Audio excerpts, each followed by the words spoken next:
the UDD and the University of Talca. I want to thank you for being here and welcome you to this international set. Básicas y aplicadas. Les invitamos también que puedan participar en esta actividad realizando las preguntas a lo largo de ella, pero usando la sección preguntas que está en la barra inferior del Zoom, para que así podamos dejar el chat solo en caso de problemas técnicos y otro tipo de interacciones con los panelistas que necesiten ser resueltas. También les queremos recordar que esta actividad está siendo transmitida a través del canal de streaming de la universidad, que es uddtv.udd.cl, y durante los próximos días dejaremos disponibles los videos de las actividades autorizadas por los expositores en el sitio web de cada facultad. Además, a todos los que sean inscritos a estas actividades, hoy día en la tarde les va a llegar un email con toda la información para que tengan acceso. Así que paciencia y tendrán toda la información en sus emails. El doctor Hastings nos va a hablar en inglés, así que para seleccionar la interpretación simultánea, deben seleccionar el icono de globo terráqueo que encontrarán en la barra inferior de su panel de Zoom. Al pinchar, deben seleccionar el idioma en el que quieren escuchar toda la actividad, sin importar en qué idioma hable el expositor. De todas formas, estaremos pendientes al chat por cualquier problema o ayuda que necesiten.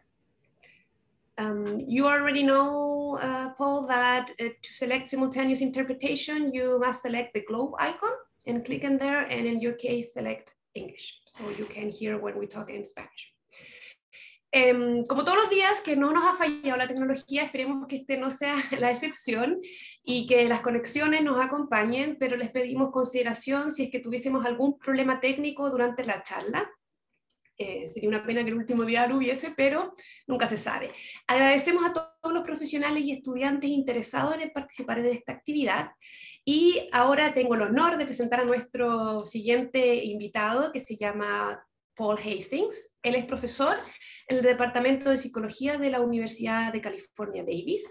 Además es miembro del Consorcio de Ciencias del Desarrollo Adolescente, del Centro de Estudios en Pobreza y del Centro de la Mente y Cerebro. Además es director del laboratorio Healthy Emotions, Relationship y Development, todo esto en la Universidad de UC Davis. Su investigación se centra en comprender las maneras en que los factores ambientales y biológicos moldean las trayectorias de desarrollo socioemocional en niños y niñas. Y algunos de sus focos de sus estudios se han desarrollado en torno a examinar diferencias individuales en la relación entre emoción, regulación, fisiología y temperamento, y cómo esto impacta en problemas emocionales y conductuales tanto en niños como en niñas. También se ha dedicado a examinar las diferencias de género en las experiencias de socialización y que contribuyen a diversas trayectorias en el desarrollo prosocial. También ha examinado las implicancias del desarrollo de regulación emocional en los primeros años de vida para la competencia social y desempeño académico posterior. También las relaciones entre familia, pares y salud mental y el bienestar de minorías, tanto sexuales como étnicas. Y también estrategias parentales que promueven el desarrollo positivo de niños y niñas en diversos contextos estructurales y sociodemográficos. O sea, como vemos, es bastante amplio y profundo lo que él ha estado investigando en los últimos años, y no conforme con realizar investigaciones en Estados Unidos y en UC Davis, tiene investigaciones actualmente en varias ciudades de Estados Unidos, también en Canadá, en Jordania, en Bangladesh y en Ghana, y está trabajando colaborativamente con nosotros acá en la Universidad del Desarrollo. Así que sin más, los dejo para que puedan escuchar y disfrutar esta última presentación, y recuerden que en la tarde le llegarán a sus emails toda la información respectiva a las previas presentaciones. Dejo con ustedes al Dr. Paul Hastings. Thank you very much, Paul.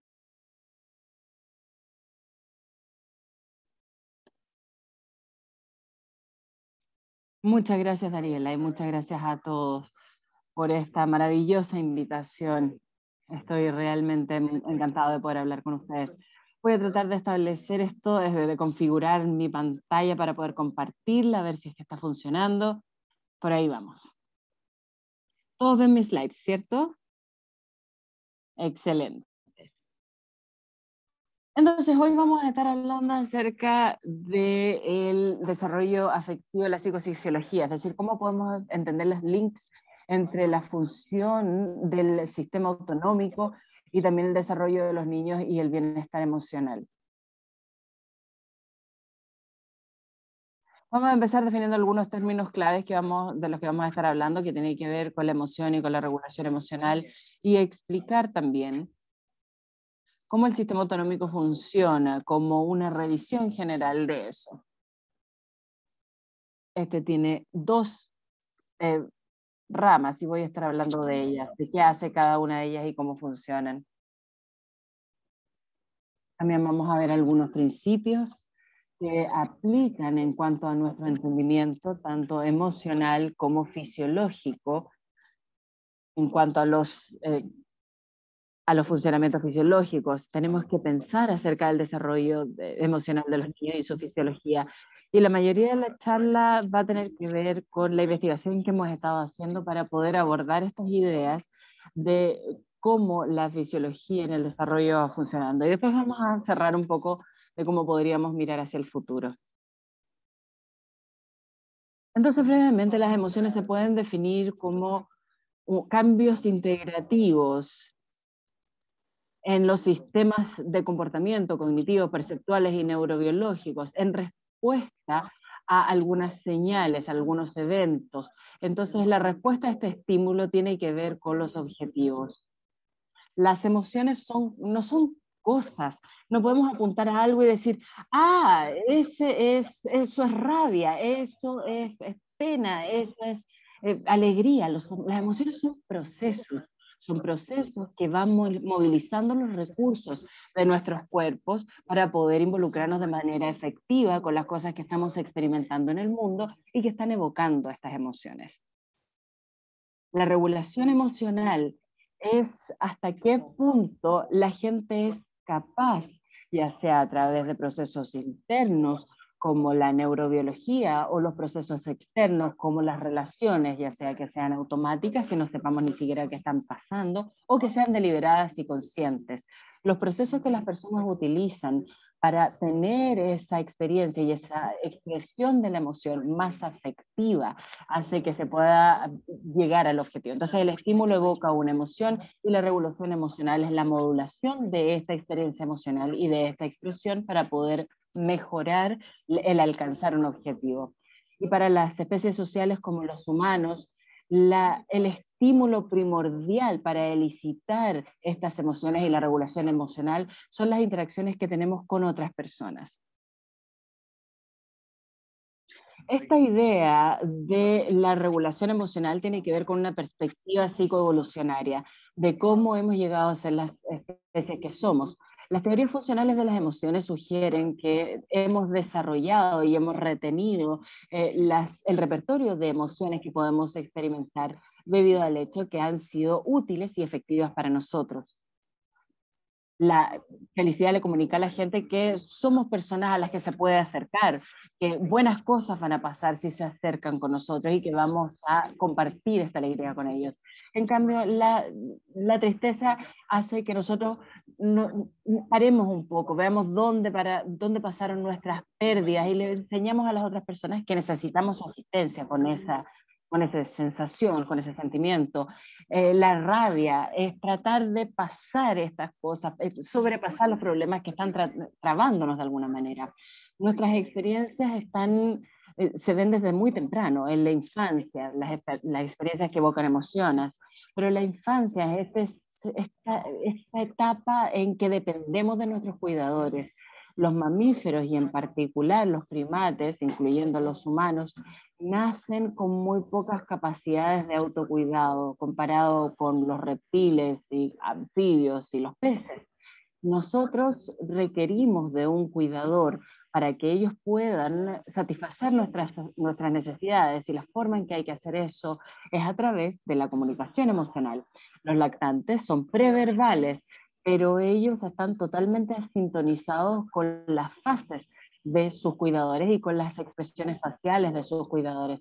Ellos se orientan a mirar hacia los ojos y la boca. Después de unos ciertos meses de vida, esas son las partes más comunicativas de sus rostros. Los cuidadores también están muy sintonizados con las emociones faciales de los lactantes y se dan cuenta cuando ellos tienen algún problema o cuando están involucrados o cuando están calmados. Entonces sintonizan a su vez su comportamiento de acuerdo a las necesidades que el infante, que el lactante comunica. Este intercambio dinámico entre el cuidador y el lactante funciona durante bastante tiempo después del nacimiento y durante el desarrollo postnatal.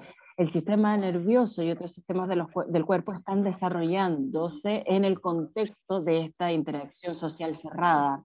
En otras palabras, nuestra biología y cómo nuestra biología madura y se forma y cómo funciona y se expresa está incluida en nuestras relaciones sociales cercanas.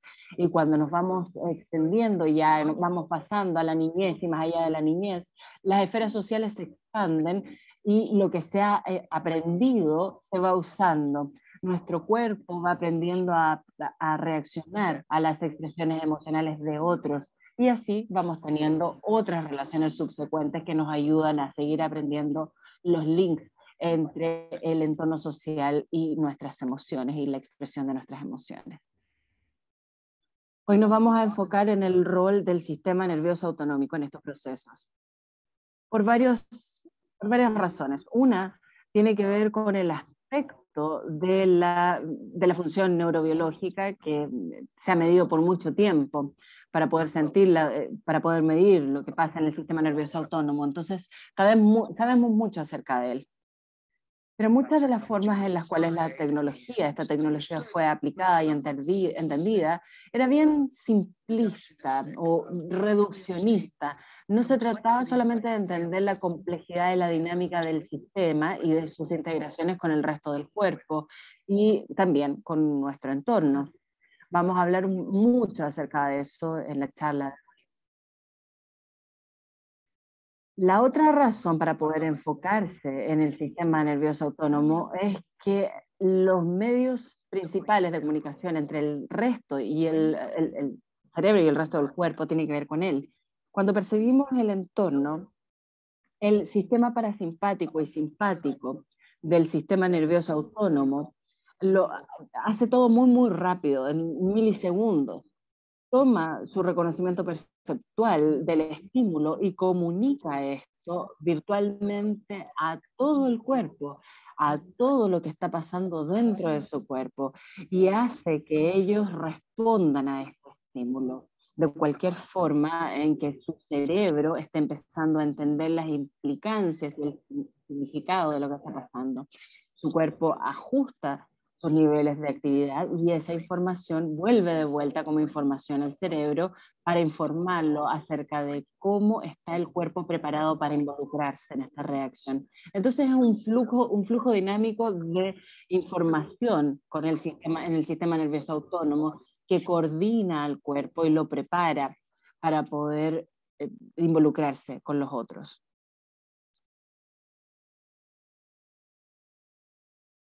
Se ha categorizado el sistema nervioso parasimpático y simpático con dos funciones básicamente.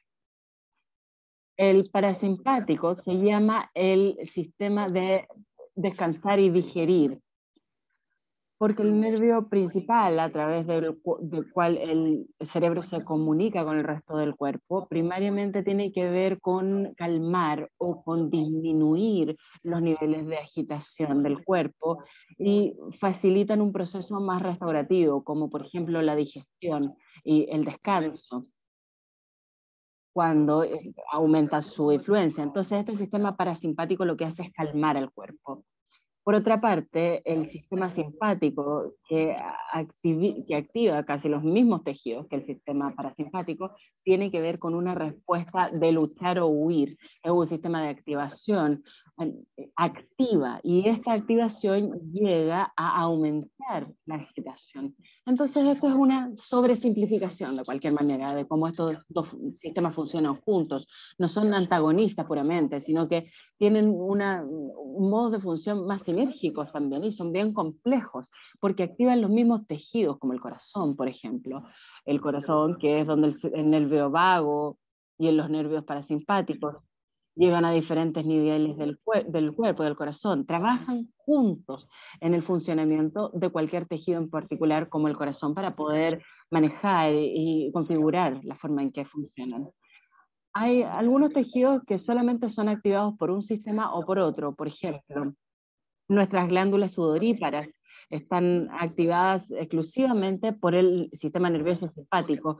Entonces, cuando vemos cosas como un detector de mentiras, cuando tratan de ver cuánto suda una persona cuando está diciendo la verdad versus cuando está diciendo una mentira, entonces asumen que el mentir hace que la persona se agite un poco más o que produzca miedo o nerviosismo, y esa es una activación simpática.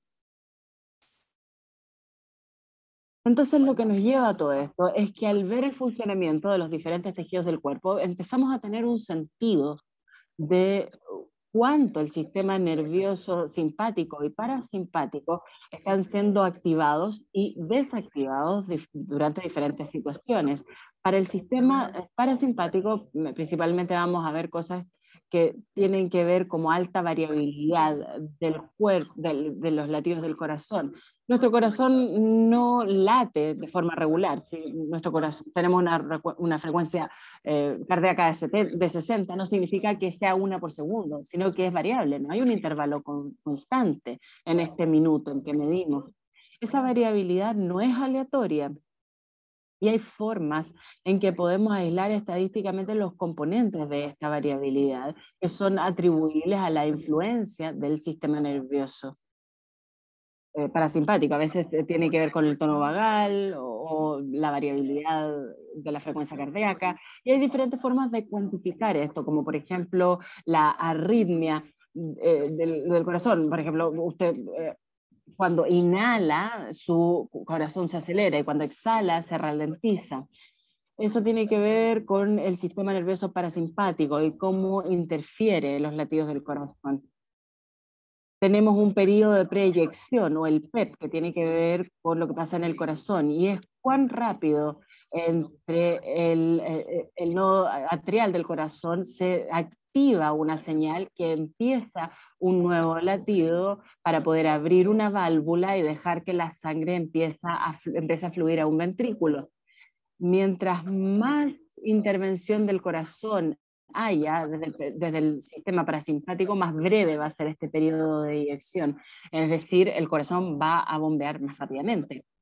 Y también tenemos la actividad electrodermal, que tiene que ver con los conductores de la piel. Cuando tenemos una activación simpática, vamos a transpirar más, y las glándulas sudoríparas van a secretar más transpiración. Por lo tanto, podemos detectar esto poniendo un electrodo ahí. Y ahí podemos ver cuánto cambia en esta parte. Vamos a hablar de algunas de estas medidas en el estudio, pero quería mencionárselas simplemente. Vamos a ver cómo funciona todo eso. Quiero expandirme un poco más respecto a las perspectivas actuales del funcionamiento autónomo, cómo se ve todo esto. Argumentaron que es importante pensar en el sistema nervioso parasimpático funcionando en mamíferos de forma distinta a un sistema simple. Hay que pensar como una parte interna del sistema de involucramiento social, debido a que el sistema nervioso parasimpático puede dejar que la frecuencia cardíaca se ralentice y se reduzca cuando la actividad parasimpática aumenta. O sea, tenemos la actividad parasimpática de relajarnos un poco, pero también puede retraer su actividad, quitarla y dejarla en la frecuencia cardíaca y el resto del cuerpo a reactivarse. Los mamíferos, los seres humanos, podemos modular nuestra estimulación corporal solo al aumentar y reducir la actividad parasimpática. Y eso es útil porque quiere decir que nos podemos activar más, nos podemos involucrar más, prestar más atención, responder más a las cosas, elementos, sin requerir que el sistema nervioso simpático se active, porque este lleva a la respuesta de lucha o huida. Así que cuando estamos interactuando uno con el otro, vamos a poder modular nuestros niveles de estimulación mientras tenemos esta influencia calmante del sistema parasimpático a la vez. Si es que surge una potencial situación difícil o una amenaza, el sistema simpático puede empezar a tener más influencia, influenciar más la movilización de recursos para una respuesta incluso más activa. Pensando en estos dos sistemas y cómo trabajan de manera conjunta, esto nos lleva a perspectivas de lo que llamamos el espacio autonómico o autónomo o la coordinación de esto. Como respuesta a algo que ocurre en el mundo, el sistema nervioso parasimpático y el simpático podrían ambos encender, gatillar, aumentar la actividad en conjunto, y esto se llama la coactivación, o como se refleja en este gráfico,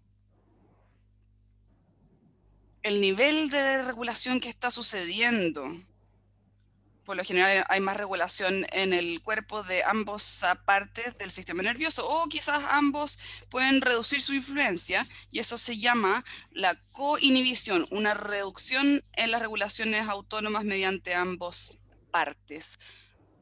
Y algo que las personas por lo general se enfocan es que como respuesta a un estímulo, el sistema nervioso parasimpático reduce la actividad, mientras que el sistema simpático aumenta su actividad, y esto nos lleva a dominancia simpática sobre ambos. O el contrario puede suceder, que nos lleva a la dominancia parasimpática sobre esto. Entonces nuestra experiencia, nuestros estados de estimulación como experiencia en respuesta a los estímulos puede tener cambios en ambas partes, o trabajando en conjunto o opuestos.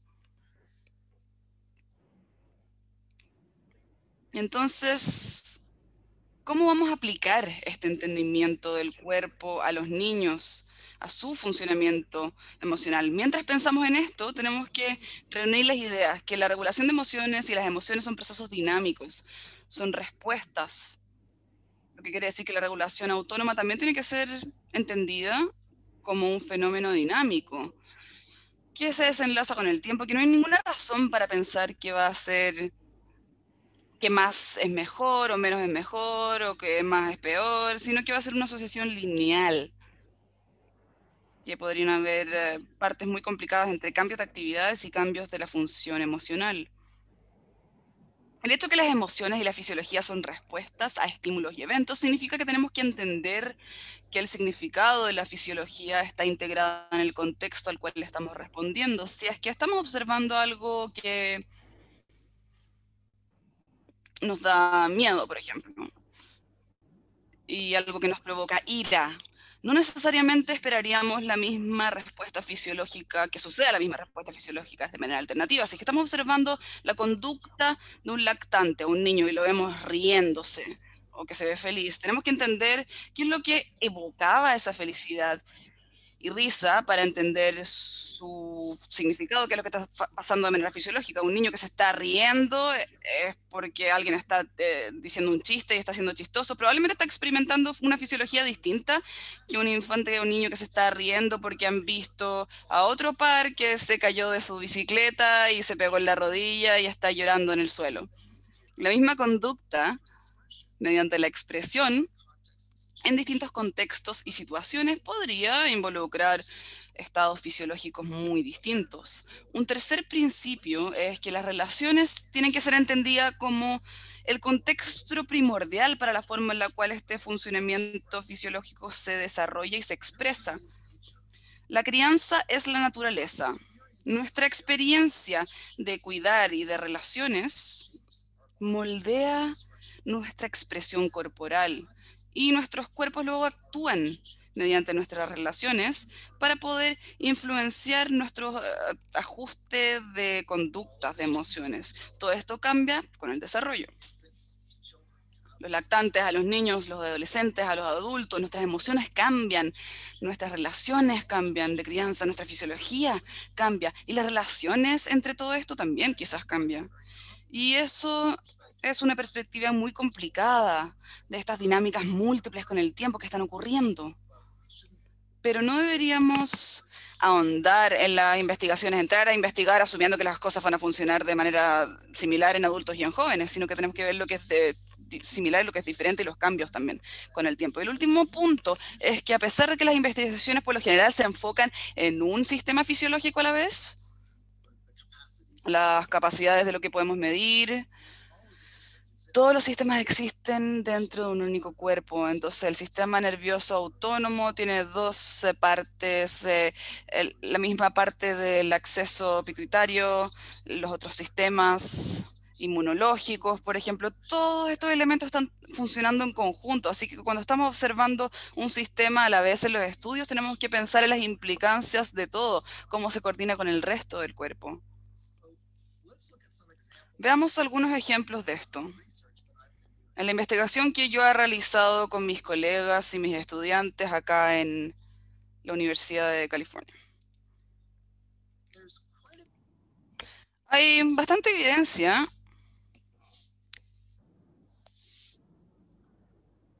que lo basal, los niveles típicos de actividad parasimpática, se refleja en el RSA, la arritmia sinusal respiratoria, y que la actividad es mucho más baja en muchas poblaciones que experimentan síntomas o diagnósticos de problemas o trastornos mentales, de salud mental. Y una propuesta se ha realizado que la actividad parasimpática en su estado basal o en descanso puede ser un biomarcador de las capacidades de las personas para la regulación de las emociones afectivas. De hecho, las personas argumentan que si tenemos una variabilidad de la frecuencia cardíaca más alta, tenemos mayor capacidad para la influencia parasimpática con la estimulación. Y si tenemos mejor regulación de la estimulación parasimpática, debería contribuir a una capacidad mejor de la regulación de la emoción. Pero el sistema nervioso parasimpático no solamente está relacionado a las regulaciones, a regular, también con los umbrales de la estimulación, que necesitamos una pista, necesitamos poder responder a estas pistas que nos entrega el entorno, y si es que tenemos actividad parasimpática muy fuerte, que está regulándose a la baja el cuerpo o que nos esté calmando, quizás los indicadores de emoción sutiles en el mundo no son suficientemente fuertes para gatillar esta respuesta del cuerpo y podríamos quizás pasar por alto algo, nos va a faltar algo, entonces más es necesariamente mejor. Entonces, si el HRV basal se relaciona tanto a la regulación de emociones y al umbral para la estimulación a los estímulos, y las emociones de otras personas son unas pistas importantes para la estimulación emocional propia, ¿cómo podríamos esperar que la variabilidad cardíaca esté relacionada a la atención que le prestamos a las emociones de los otros? Recientemente investigamos esta pregunta en los adultos, realizando un scan IRMF en los adultos, resonancia magnética en los adultos de las personas, y estabas viendo las emociones de las personas, los rostros. Tenían que mirar las pantallas y ver las emociones que veían en pantalla en una condición, y en otra condición se les decía que hagan la misma, que imiten la cara, el rostro, que la hagan también. Y luego medimos su variabilidad en descanso de la frecuencia cardíaca, HRV. Lo medimos. Y pensamos que en la condición de imitación las personas se les gatilla a que presten atención activa a la emoción y están involucrando sus respuestas. Pero en la condición pasiva, de observación pasiva, tenemos que ver qué tan natural es su respuesta y qué tan natural reaccionan a estos rostros. Y cómo relacionamos la actividad con lo social, con el sistema neuronal, las áreas del cerebro que sabemos que están involucradas en nuestro involucramiento, participación social y emocional con otros. Y lo que encontramos es que los hemisferios izquierdos y derechos, habían tres regiones del cerebro social que asociábamos negativamente con arritmia sinusal respiratoria y otras condiciones o cuantificaciones de la parte de HRV. La amígdala y el giro frontal, las personas que tenían RCA de basal más alto, cuando estaban pasivamente observando los rostros emocionales, se involucraban menos en el sistema del cerebro social en estas regiones. Pero eso se reflejó acá, en estas correlaciones negativas. Pero esto no fue el caso cuando les pedimos que presten atención. Cuando ellos saben que tienen que prestar atención a las emociones, no pueden involucrar ese sistema, pero cuando simplemente es una diferencia espontánea, podemos ver que tener actividad parasimpática de línea base más baja puede hacer que los individuos sean más sensibles a la participación o involucramiento de los cerebros sociales, el cerebro social.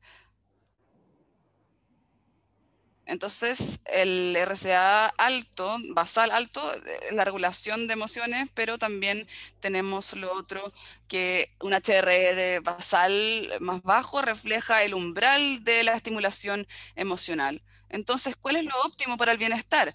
Kogan et al. En USA y California, Berkeley, publicaron un estudio en 2014 que mostraron que en los adultos tener niveles moderados de RCA basal en promedio, pero no tan altos tampoco, ni tan altos, esta actividad parasimpática en descanso estaba asociado con más respuestas prosociales en los adultos. Fue una curva U invertida. Y esto se ve como una asociación cuadrática. Entonces, Jonas Miller y Sarah Crowley, mis estudiantes, observaron esto en 3 muestras de niños y de hecho encontraron que los preescolares, el ASR de los niños estaba asociado cuadráticamente con sus preocupaciones empáticas, respuesta a un adulto, fingiendo estar triste, que tenían un RCA más moderado y tenían más preocupación más alta en promedio, y reportaron que se involucraron en conductas más prosociales en comparación con los niños con RCA más bajo, y eso también fue real 5 años después de que se reportó el RCA. Estos preescolares que tenían el RCA moderado estuvieron involucrados y se reportó que estuvieron en conductas más prosociales que los niños con el RCA más alto. Actualmente, y estoy viendo esto en los adolescentes, acá en Carolina del Norte, en el norte de California, medimos el RCA en adolescentes cuando tenían 17 años y luego evaluamos diversos aspectos cuando tenían 19 años. Elementos prosociales. Nos dimos cuenta que esa asociación cuadrática también estaba presente. Pueden ver que está impulsado por este RCA de basal más alto en correspondencia con los niveles más bajos, y tienen la conducta prosocial en la comunidad, donde hacían trabajo voluntario y ayudaban a las personas fuera de sus hogares y en sus redes de pares. Además, con lo cognitivo, leímos esta tarea de leer los ojos, de ver cómo podían distinguir las emociones de las personas. Solo observando los ojos nos dimos cuenta que los niños con RCA basal moderado les fue mejor, tuvieron mejor rendimiento en la tarea cuando estaban en las familias que eran de alto apoyo, cuando describían a sus hermanos y a sus padres que están involucrados de manera positiva con ellos, participan positivamente con ellos. Entonces, lo que sugiere esto es que el contexto relacional influencia la expresión de la fisiología, esta diferencia individual en su regulación parasimpática, que está manifestada sólidamente cuando están en un entorno positivo de familia que los ayuda a comunicar y utilizar esos recursos mediante el aprendizaje del involucramiento positivo con otros. Entonces, la actividad parasimpática moderada también apoya otros aspectos del bienestar social y emocional. Algunos estudios sugieren que sí. Kogan et al. Y sus colegas se dieron cuenta que los adultos con actividad parasimpática moderada también reportaron la satisfacción moderada. Y también hicieron otras pruebas al respecto y se dieron cuenta que les fue mejor que la autorregulación. ¿Esto va a ser real para los niños también? ¿Va a aplicar para los niños? Tenemos una publicación que se va a lanzar este año donde Ugarte va a mostrar Lisa Ugarte mostró que esto fue el caso. Cuando reunimos los ASR de los niños preescolares, luego los seguimos durante 5 años subsecuentes. Es una de las mismas mezclas, de las mismas muestras que mencioné antes. Fueron seguidos por 5 años con 4 evaluaciones donde las madres reportaron sobre los niños, cómo internalizaban y externalizaban los problemas y sus prácticas de socialización de emociones. Yo sé que ustedes han aprendido en esta conferencia bastante sobre, o un poco sobre socialización de emociones, pero estamos viendo a las madres que reportaron que participaron con respuestas negativas o punitivas de las respuestas de sus niños. Esto sentían ellas con las emociones, con la expresión de sus infantes. Y queríamos ver si a nivel preescolar el, el ASR mostraba, basal mostraba los problemas.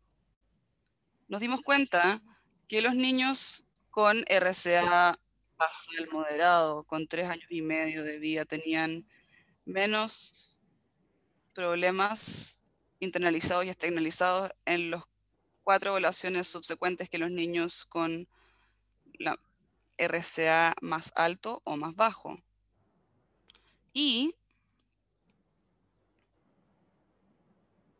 la variabilidad de individuos en sus experiencias de las prácticas negativas de socialización con sus madres estaban asociadas con su expresión de externalizar o internalizar emociones cuando tenían RCA basal más alto o más bajo que cuando lo tenían moderado o promedio. ¿Qué significa esto? Este análisis del individuo no observa qué tan distintos son los niños, qué es lo que diferencia a los niños, pero predice cómo un niño individual está funcionando con evaluaciones repetidas con el tiempo. Entonces, en las 4 evaluaciones pudimos ver lo que era típico para la expresión individual de un niño, externalizar e internalizar los problemas, y qué es lo que es promedio para su experiencia de las emociones negativas de la madre de las emociones. Y en esas evaluaciones, cuando las madres mostraban una mayor respuesta a las emociones, el promedio para esa madre e hijo, ahí el hijo estaba expresando más internalizar y externalizar los problemas que lo promedio para ese niño, si es que no tenían esto RCA, arritmia sinusal respiratoria, basal moderada, sugiriendo que esto es una amortiguación fisiológica contra la medida en la cual la socialización negativa maternal y las fluctuaciones en esta socialización de emociones negativas maternales pueden exacerbar los problemas de los niños lactantes con el tiempo y con el desarrollo. Esto nos lleva a la pregunta, y deberíamos estar pensando en la arritmia sinusal respiratoria más alta como un biomarcador inicial para la mejor regulación de emociones. Esa es una opinión bastante importante en el rubro, pero hay muy pocos investigadores que han probado las asociaciones no lineares de esto. Y es posible que estén pasando por alto el hecho de que cuando nos acercamos a actividad fisiológica más extrema, esa asociación lineal no se mantiene. La actividad parasimpática tónica moderada podría apoyar mejor funcionamiento emocional en diversos aspectos de ajuste y podría proteger a los niños o amortiguarlos contra el experimentar más problemas o falta de regulación cuando su contexto relacional sea más aversivo. En otras palabras, la naturaleza, la fisiología, lo interno, se puede expresar mediante sus experiencias de crianza, cambios en el contexto relacional. Esta es actividad parasimpática.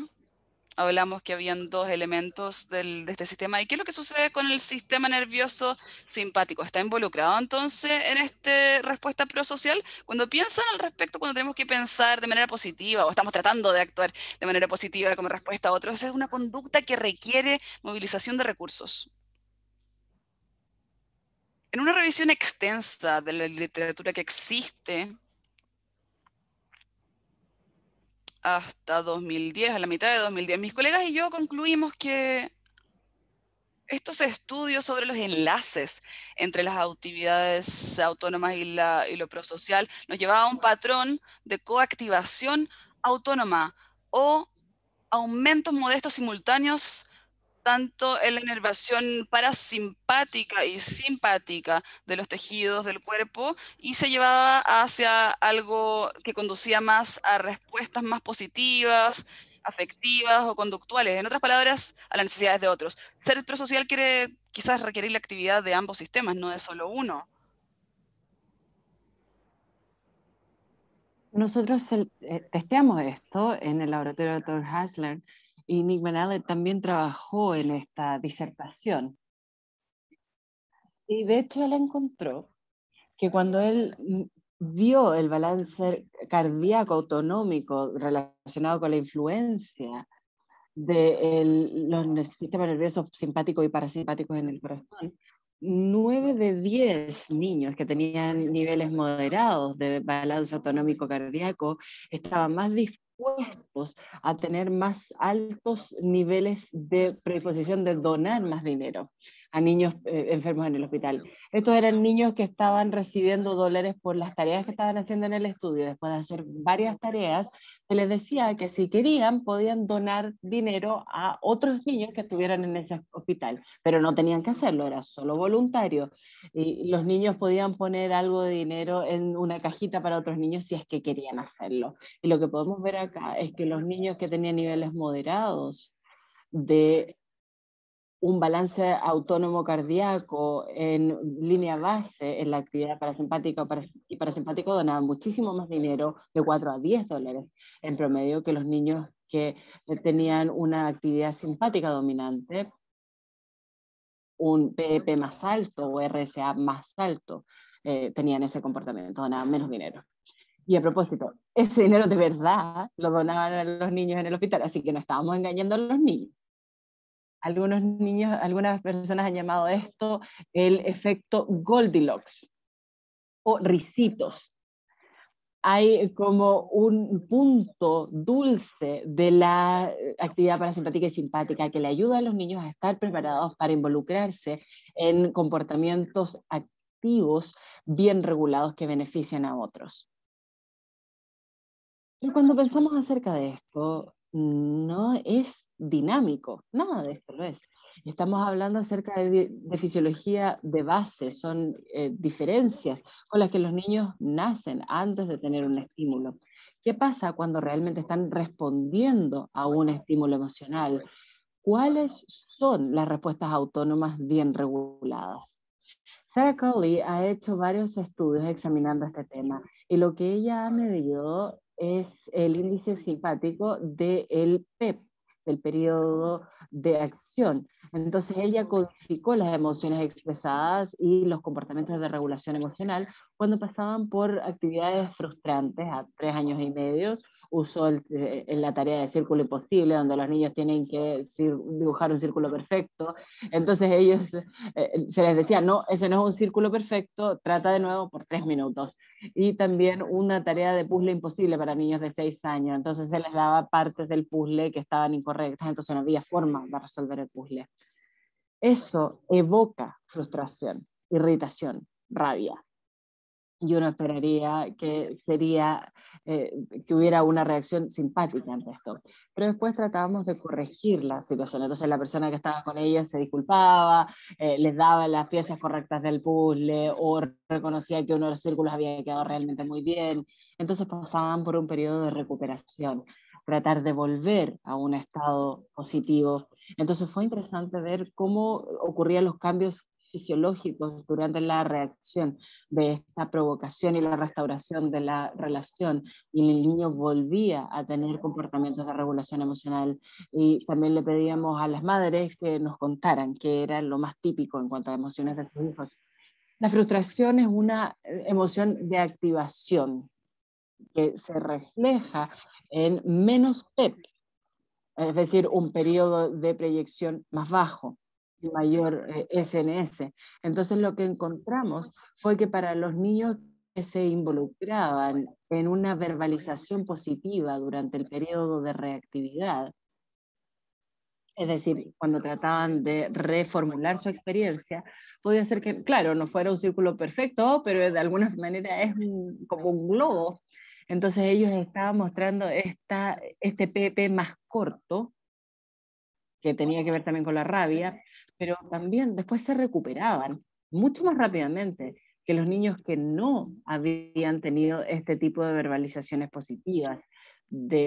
Por otra parte, los niños que primordialmente habían estado regulando su comportamiento a través de la atención estaban eh, empezando a no dibujar el círculo, estaban dejando el lápiz abajo, no estaban involucrados en la tarea, entonces no mostraban activación simpática durante la provocación. Entonces la diversión de la atención estaba trabajando para mantener sus cuerpos calmos, pero después de que el laximador dejó de involucrarlos, su PEP se acortó. Entonces empezó a pasar a un estado fisiológico que es más parecido a lo que veríamos en la rabia, después de que paró la provocación. Y cuando miramos a los reportes de las madres, los niveles típicos de regulación emocional, podemos ver que hay un PEP más largo que disminuye la activación después de la provocación, que estaba asociado con estar mejor regulado en general, no en cuanto a cuán activados estaban los cuerpos en la activación, sino que cómo se recuperaron, cómo se reactivaron. Y una de las cosas que nosotros vimos como padres cuando los niños estaban enojados era cuál era la capacidad de los niños de reactivarse y de recuperarse. Esto tiene que ver con una capacidad del cuerpo, con el sistema parasimpático, que dice, bueno, hay algo por lo que yo tengo que estar incómodo.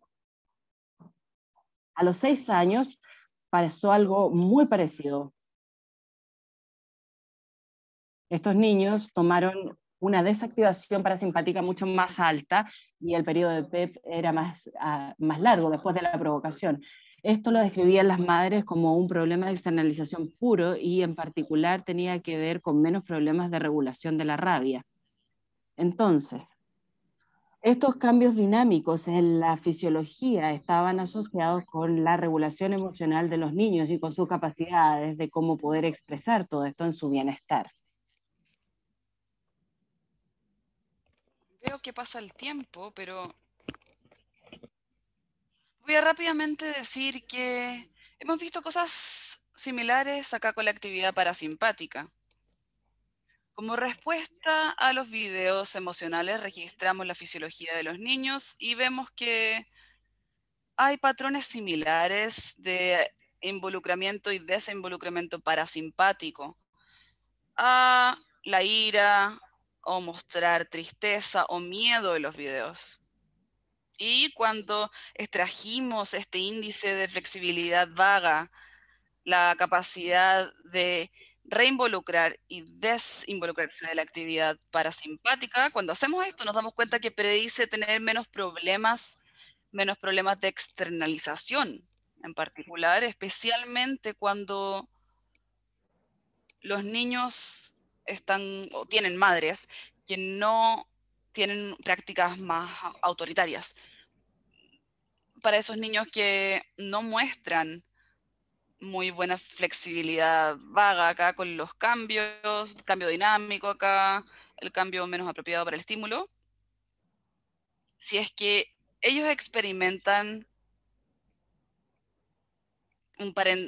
actividades de padres más estrictas, ven los niveles acá que pueden ver en pantalla en cuanto a desarrollo. Lo último que voy a mencionar acá hicimos una prueba experimental para ver si es que estábamos en lo correcto, pensando que la forma en la cual nuestro sistema nervioso autónomo cambia en respuesta al estímulo emocional, si es que esto es un reflejo de cómo estamos interpretando el significado de este estímulo y todo lo que conlleva. Probamos este supuesto al realizar un experimento con adultos. Utilizamos estimulación magnética transcraneal, que es una técnica para suprimir de manera temporal las actividades en un área del cerebro específica, y aplicamos esta técnica, estimulación magnética transcraneal, TMS, a la junta derecha del cerebro, en un grupo de personas también hicimos un TMS que no tenía este efecto de suprimir la actividad, era similar, pero era distinto. Y vimos cómo las personas respondían a un nivel a un video que inducía también la tristeza. Nos enfocamos en esto parietal temporal, la junta parietal temporal, porque estaba enlazado a aspectos de la empatía cognitiva y emocional que también pueden responder las personas a las emociones de otros. Y lo que nos dimos cuenta fue que este patrón de flexibilidad vaga, de reducir y reinvolucrar o involucrarse en actividades parasimpáticas, solamente fue evidente para el grupo que tenía el TMS placebo. Aplicar TMS, la estimulación, a la parte temporal parietal fue este patrón de quitar esta actividad parasimpática mientras continuaba este video que simulaba tristeza. Esto no fue el caso para la actividad simpática. La actividad simpática aumentó un poco, quizás no tan considerable, pero para las personas que no recibieron TMS. Pero lo que vemos acá es que hay un patrón de coactivación para la actividad parasimpática y simpática para las personas que recibieron la simulación del TPJ, pero esta activación recíproca que está reduciendo parasimpático, aumentando simpático para las personas que recibieron el TMS al TPJ. ¿Cuáles son las implicancias de esto? Sugiere que al apagar el área del cerebro que se enfocaba en el entendimiento de otros, de las cosas, redujimos el tipo de actividad fisiológica autónoma que creemos que reflejan la regulación de emociones. Y a la vez, esto nos llevó a un resultado de personas que recibieron TMS con el TPJ correcto y reportan al final del video que les molestó bastante y que sentían menos compasión por los personajes tristes del video.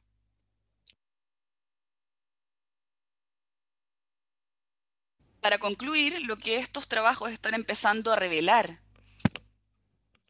es que, al igual que las cosas que estudiamos, al igual que la emoción, la regulación de emociones, la fisiología y las relaciones entre estos elementos y cómo cambian con el desarrollo, nuestro campo está cambiando y creciendo de manera rápida. Estamos teniendo cada vez más información y ahondando más en la complejidad y los matices de cómo el sistema nervioso autónomo funciona en lugares de formas multifacéticas complejas, integradas socialmente para apoyar nuestro involucramiento social con otros, o bajo positivamente en términos más negativos, o como sirven para socavar también nuestro bienestar emocional. Al utilizar este tipo de técnicas y prácticas en nuestra investigación y análisis, vamos a poder tener un mejor entendimiento de cómo aplicar la teoría y la investigación en el trabajo que realizamos con las familias.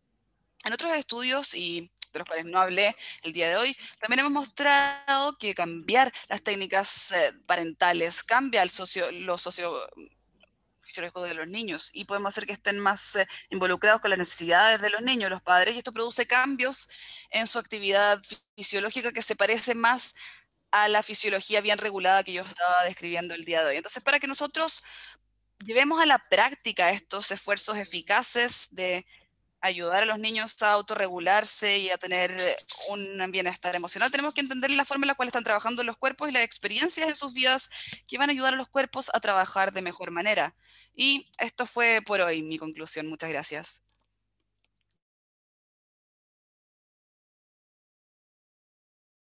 Muchas gracias, Paul. Esto es mucha información, bastante interesante. Tenemos algunas preguntas acá y tenemos un par de minutos también para responderlas, si es que lo permite.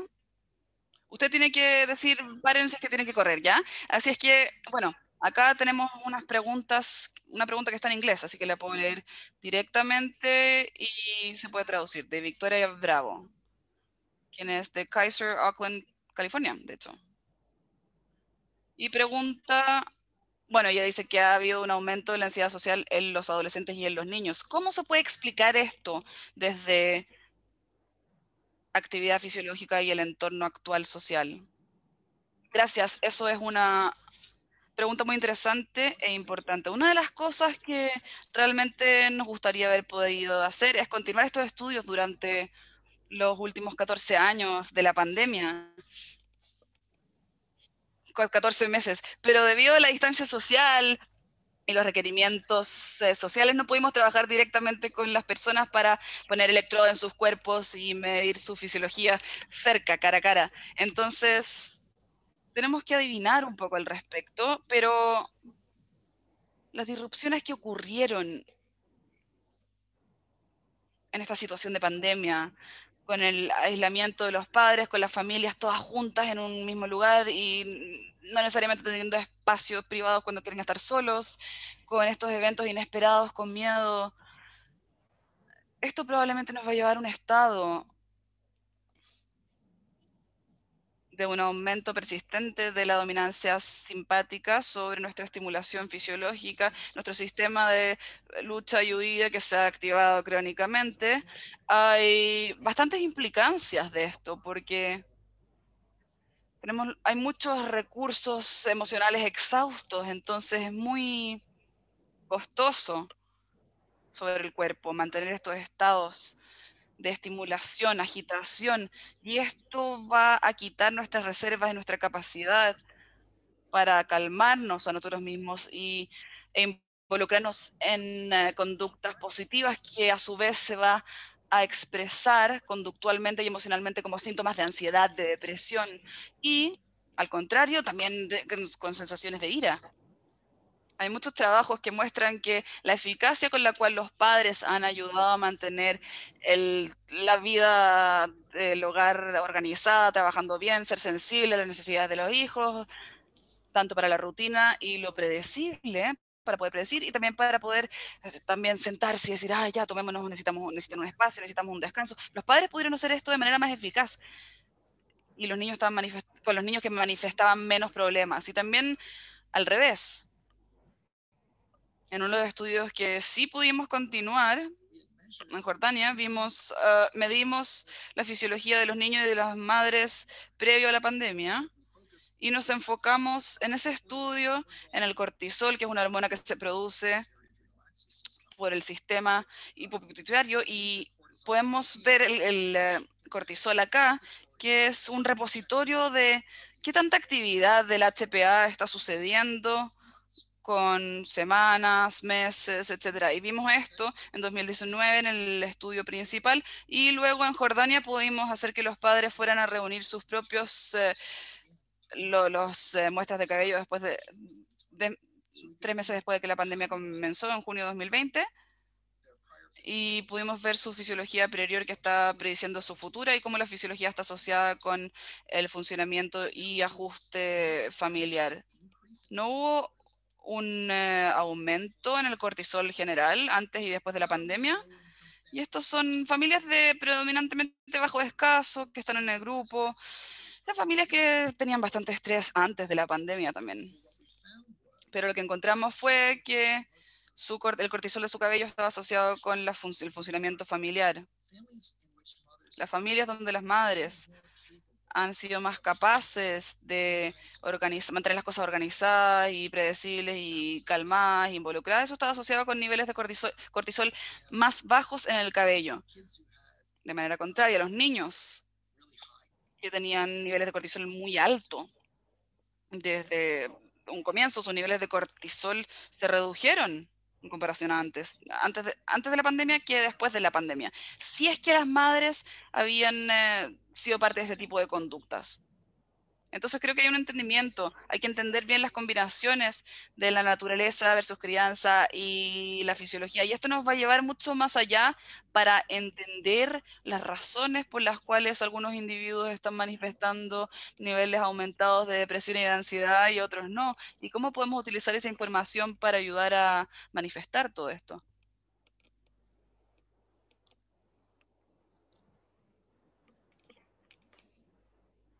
¿Puedo dejar de compartir para ver su rostro? Sí.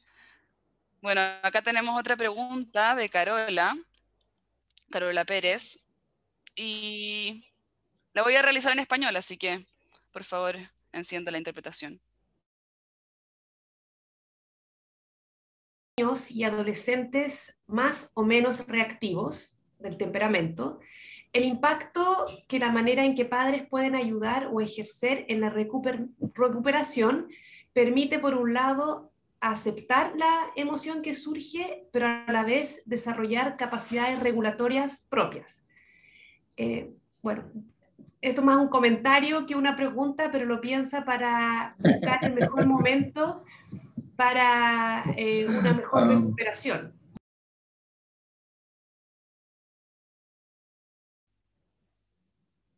Estoy de acuerdo.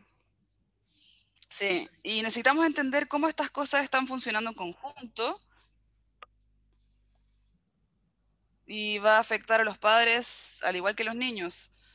Entonces hay niños que, ya sea debido a su genética, temperamento, ya sea a su crianza temprana, cuando eran pequeños, o la interacción de todo esto con lo que nacieron y lo que experimentaron, que todo contribuye a la maduración de sus sistemas, son menos reactivos, están más calmados. O cuando sí experimentan esta agitación emocional o la estimulación emocional, se pueden calmar. Y el trabajo parece indicar que esos niños, mientras continúa el desarrollo, es menos probable que manifiesten problemas y dificultades y son menos sensibles frente a los cambios en el ambiente, que cuando sus padres estén teniendo un mal momento y estén más estresados y son menos pacientes con ellos, hay menos probabilidad de que ellos reaccionen de manera fuerte y que manifiesten dificultades y problemas. Ahora los niños que tienen unos rangos emocionales más dinámicos de su fisiología, sí, parecen ser más sensibles a los cambios a su entorno. Desde un punto de vista de sensibilidad biológica, el trabajo de Elus y Boyce-Elsky y sus colegas, creo que Marina Van Anserdorn también estuvo antes de la reunión. Esto sugiere que van a estar listos a responder a entornos positivos y que les vaya bien para involucrarse con esos entornos positivos y para prosperar, pero también son sensibles a cuando se detienen todas estas cosas, cuando hay eventos de aversión y tienen más dificultad con eso. Ahora, la literatura de susceptibilidad diferencial es bastante emocionante, pero sí necesita hacer más de estas evaluaciones repetidas con el tiempo para poder observar cómo cambia el entorno y si es que los cambios en el entorno están asociados con los cambios en los niños más susceptibles, en el funcionamiento de la susceptibilidad de los niños. Y son cambios dentro son estos análisis en persona de los que yo estaba describiendo antes el día de hoy. Muy bien, creo que todos los datos muestran que somos seres más complejos de lo que pensábamos y esto, a veces las cosas no son tan útiles. Acá hay otra pregunta que está en español. Yo sé que han hecho trabajo en publicaciones con ellos, así que una gran pregunta también.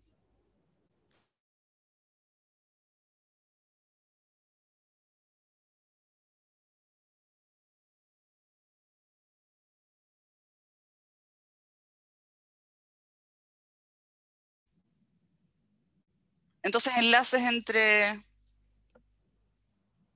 experiencias de estrés y adversidad, el funcionamiento fisiológico y la manifestación de problemas físicos, no solamente de salud mental, ¿cierto?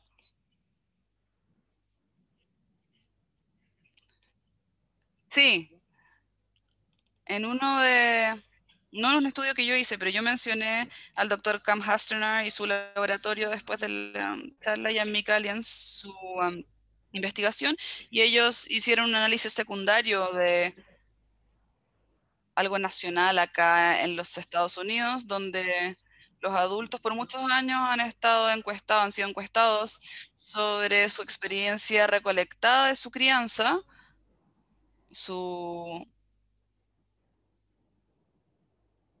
salud mental, su salud física, y luego reunieron medidas fisiológicas, incluyendo medidas fisiológicas autónomas.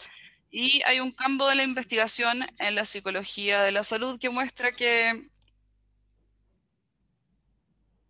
tener variabilidad de frecuencia cardíaca o ARS más rápida tiene que ver con enfermedad cardiovascular reducida. Y lo que encontraron ellos en su análisis fue que esos adultos, quienes eran más cálidos, más afectuosos, y en su infancia ellos tuvieron arritmia sinusal respiratoria más alta, más enervación parasimpática, presión sanguínea más baja y menos síntomas de enfermedad cardiovascular, y el ASR necesitaba ese enlace. Entonces, el enlace entre la crianza y la salud física de los adultos se explicó mediante el funcionamiento autónomo, y eso es un ejemplo reciente, pero creo que, si recuerdo correctamente, publicamos eso en Medicina Psicosomática.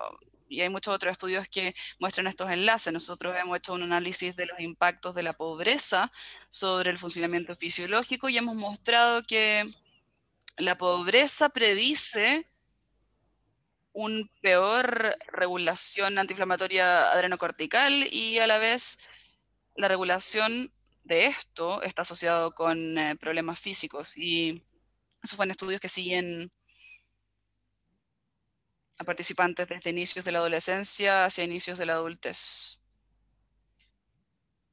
Así que podemos continuar trabajando con esas poblaciones mientras progresan más a los 30 o 40 años de edad, donde hay probabilidad de problemas físicos.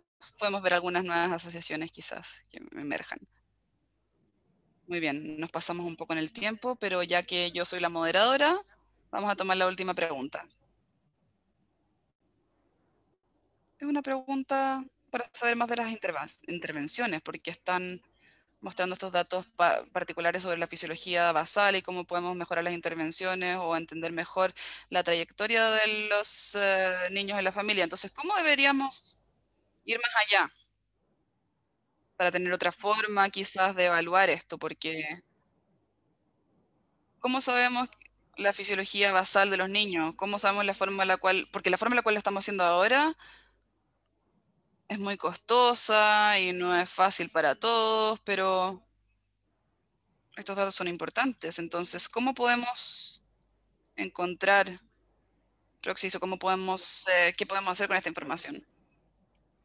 Esta es una línea de trabajo muy, muy importante, y han habido avances muy impresionantes en la medida de estos aspectos de la fisiología con los relojes inteligentes, smartwatch y otros dispositivos. No son perfectos, pero hemos intentado utilizarlos en investigación, y no son precisamente tan buenos como los equipos más sofisticados, pero cada vez mejoran más, y vamos a ser capaces de monitorear estos aspectos del funcionamiento fisiológico de manera no invasiva y no costosa en más contextos.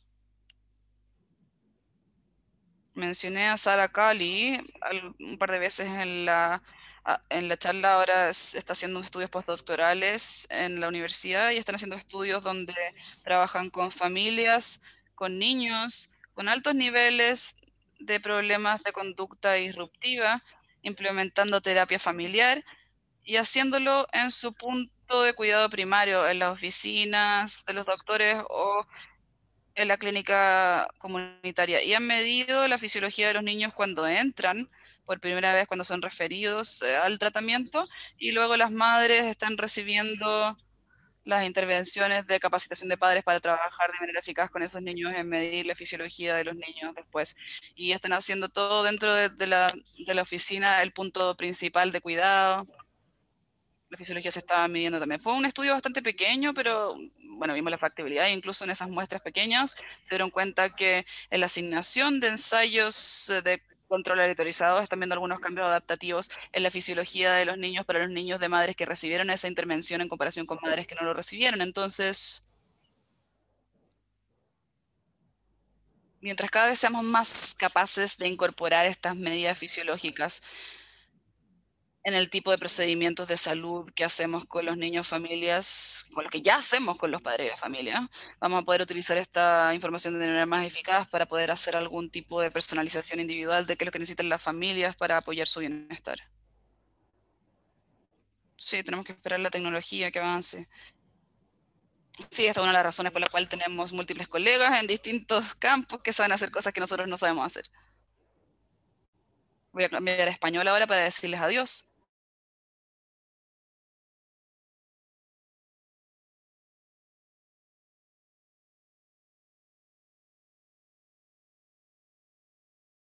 Durante la tarde recibirán un correo electrónico indicándoles cómo pueden acceder a todas las charlas que pudieron ser grabadas y que van a ser socializadas con ustedes. Agradecemos nuevamente a todos los que se unieron, a Paul Hastings por estar allá tan lejos con nosotros. La próxima vez esperemos que sea en persona y les deseo un muy buen fin de semana, sigan cuidándose y muchas gracias por haber participado. Queden atentos a nuevos eventos que tendremos para ustedes. Hasta luego. Bye. Thank you. Thank you, everyone. Bye-bye.